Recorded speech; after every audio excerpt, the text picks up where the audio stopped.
Très belle nuit à l'écoute de France Info. Il est 2h, le flash, Jérémy Marillier. Le couple Chirac n'est plus tout à fait sur la même longueur d'onde au niveau politique. Alors que Bernadette appuie Nicolas Sarkozy pour 2017, Jacques, de son côté, soutient officiellement Alain Juppé dans la course à l'Élysée.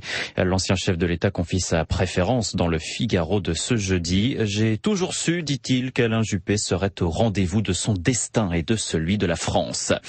Lui, en revanche, c'est François Fillon qu'il soutient. Gérard Larcher a été élu sans surprise président du Sénat ce mercredi. C'est lui que l'UMP avait choisi dans un premier temps comme candidat après la victoire de la droite au sénatorial.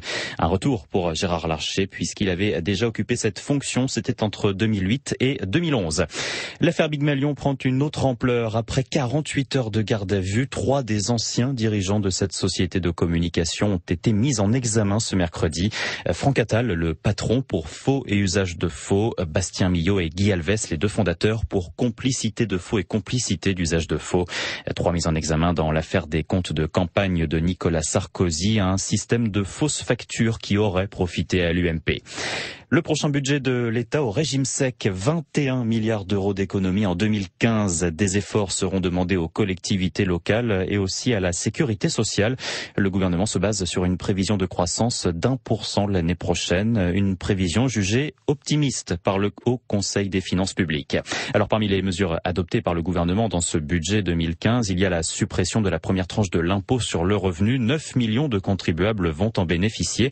Et puis il y a aussi la taxe sur le diesel. Elle va augmenter 2 centimes de plus par litre l'an prochain. Les intermittents étaient dans la rue ce mercredi. Mobilisation dans une quinzaine de villes pour demander une amélioration de leur régime d'assurance chômage. Ils étaient 1 millier par exemple à Paris.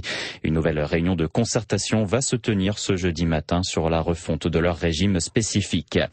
La France renforce son dispositif militaire en Irak pour lutter contre les djihadistes de l'État islamique. Paris va mobiliser 3 avions de chasse Rafale supplémentaires ainsi qu'une frégate anti-aérienne.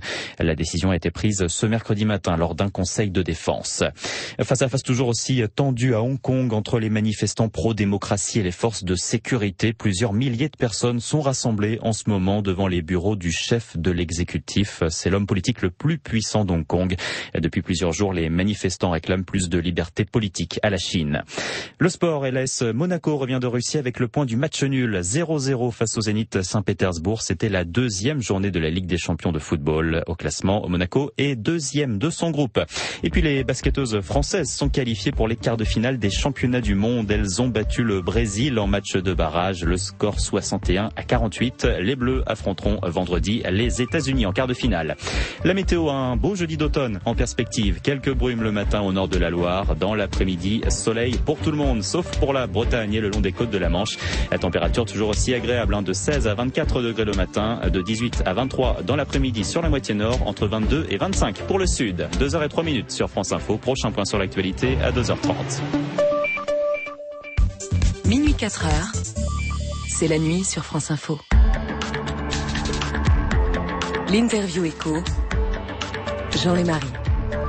Bonsoir François David, bienvenue sur France Info.